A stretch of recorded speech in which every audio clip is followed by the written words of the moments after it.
Can you imagine a Britain that, the 4 or 5 million Muslims in this country, where they did have, as you say, a kind of westernized version of Islam or close to Christian, but just slightly different with some different beliefs and some different things, and just got on? Because I've always thought, okay, a lot of people are saying Islam is incompatible with the West, and that's something I'll ask you about. But also, why can't it just be that way, that it's just, okay, you've got Judaism, you've got Christianity, you've got people who believe in Islam as well, and everybody's getting on the same way that the Hindus and the Sikhs tend to do in this country? The reason is because we in this country have done a piss poor job of vetting the people that are coming into this country. We've allowed, and again, I need to remind everybody, my own parents were born in Pakistan, which would be classified as a third world country. But not all people within Pakistan have a third world mentality, but a lot of those people do. A lot of them are tribal, and there are certain areas in Pakistan. Can I use the F word or not? Yes. Okay, I'll try not to.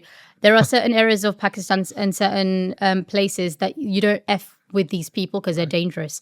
Those are the types of people that we've attracted into this country. Like, we've attracted troublemakers who were even uncivil by the Pakistani standards.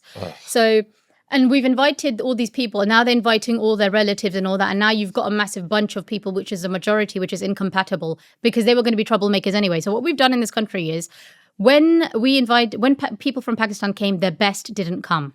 Their best don't need to come because they're very happy in Pakistan, or they go to the Arab countries. They don't need to come here.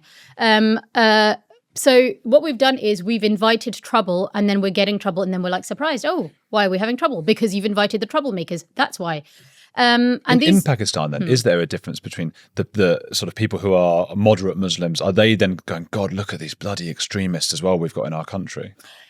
There may be some. The thing is, it's not even about being religious, because I come from a secular family, but the thing is that the way Muslims are raised is very different to, I feel, a lot of people from other religions. We are raised to be intolerant. Like, if anyone says a word about the Prophet, like it's slightest, don't even question anything. That means, maybe the Satan's trying to get to you and all that kind of stuff. So we're raised in a very different way. We're raised to be intolerant. So when we grow up to be intolerant, it shouldn't be a surprise. So even I was a little bit like that as well. Like, oh my God, because it's unheard of. When you're amongst Muslims mostly, and they and you don't hear any kind of people questioning anything or anything like that.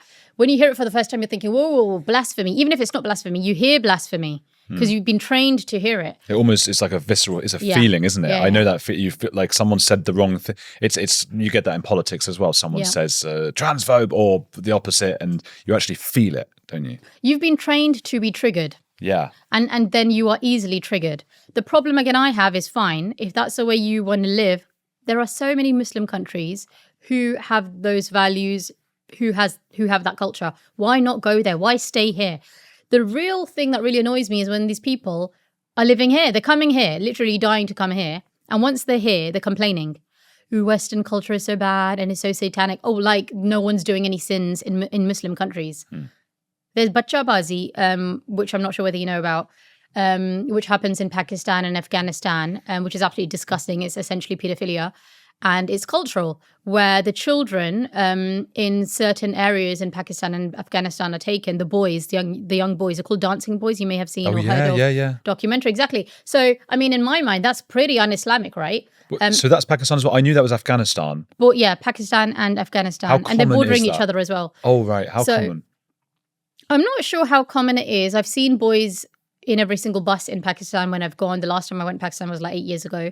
And I never knew about this, but when I started researching into my religion and all this kind of stuff, then all this kind of stuff started popping up. Again, my issue was Muslims, let's condemn the bad apples. This is wrong. Let's condemn the Bacha Bazi. Let's condemn the misogyny. Let's condemn the grooming gangs. And what I found is the majority of Muslims, just going by the experience with me doing my YouTube channel, is they don't want to condemn it because in their mind is if you condemn it, then you're accepting there's an issue. And we don't have any issues because Islam is perfect and Muslims are perfect and we're all going to heaven. So, and it's like, whoa. And then I'm like, look, I'm not saying anything about Islam. Islam is perfect, mashallah, whatever, right? Let's talk about the human behavior. Human behavior-wise, this is wrong. So I've tried to make the conversation easier with Muslims, knowing how extremist they are and screwed up some of them are. Like they are. I'm sorry, they do. They lack critical reasoning skills. They're intolerant. They don't have British values. When Nigel Farage says the majority of Muslims don't have British values, I agree with him. They don't. I'm not going to sit here and lie about it. Now, a lot of the Muslims, wherever you guys are, if you're getting knickers in the twist, I don't even care anymore because the BASTARDs that are after me, you didn't condemn them. You didn't condemn those bastards.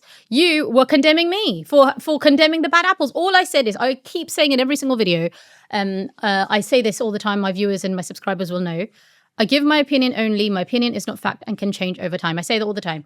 And what I also say is I'm only talking about the bad apples. I'm not saying all Muslims are bad. I'm not saying all Pakistanis are bad. However, people can't tell the difference between who are the good ones, who are the bad ones. So the only way they can know is if you speak, open your mouth and tell people. When you're going to condemn the person who's condemning the bad apples, you're going to look complicit. Common sense. Because they're in this little victimhood mentality, they keep talking about colonialism. Colonialism happened. Colonialism didn't happen to Pakistan. It happened to India. Pakistan didn't even exist. Actually, Britain created Pakistan. Be grateful. Now, again, all the Pakistanis are going to get their knickers in a twist. I'm just being honest, guys. Like, there are so many idiots out there with from people from my race and religion. Like, there's too many where it's like, do you know, I need to speak up now because I've had enough of this nonsense. There's these clowns that come on and they talk about like, there's this lawyer who's a clown as well, I feel. I'm not going to say his name. I can't even remember. That's how unimportant he is. But like he talks about like they sit in this little group and they do a podcast and they talk about colonialism and how our parents came here and they built Britain. No, they didn't. Britain was already built. You came here as an economic migrant and all the money that you've got in Pakistan is only because of this country. So be grateful. Like it's just so screwed up. Like and someone said this to me and this really stuck with me is supremacy mindset is an inverted inferiority complex. That is so true. So a lot of these people, where they're like superior, they've got this supremacy, like, you know, oh, we're Muslims, so we're the best, or we're Pakistanis, or whatever. Like, you know, we built Britain. And we all know that was like, in terms of the Britain part, like, no, Britain was already built. So what they try to do is they justify their victimhood and the reason why their country is still a failure or why they're still losers in their life. It's not because of Britain, guys, or English people. That's on you. This country, I am so grateful for this country. Like, thank you, God, that I was born here. Like everything I have is because of this country, like everything that I am. And I'm not going to like be disloyal to the country that I was born in. Like, I love this country. So I want English people to know, especially, I'm sorry for the idiots from my race and religion, because there are lots of them out there. I love this country. I'm loyal to this country. And no, that doesn't mean that I'm disloyal to Islam or the Ummah and all this kind of stuff. I don't even think like that. So think of this, whatever you want, guys. I was born here. And if you're living in a country that you don't love, that you're not passionate about, you know, that's just disgusting to me. Like, even if I was born and raised in Pakistan, I would be loyal to Pakistan. If I would be born in, I don't know, Africa, I would be loyal. Why are you living here? Like, you're eating here, you're doing your business here, you're doing everything here, and then you're like enemies within. You know? So it's like, for me, that's the most disgusting kind of human being. Like, this is our home.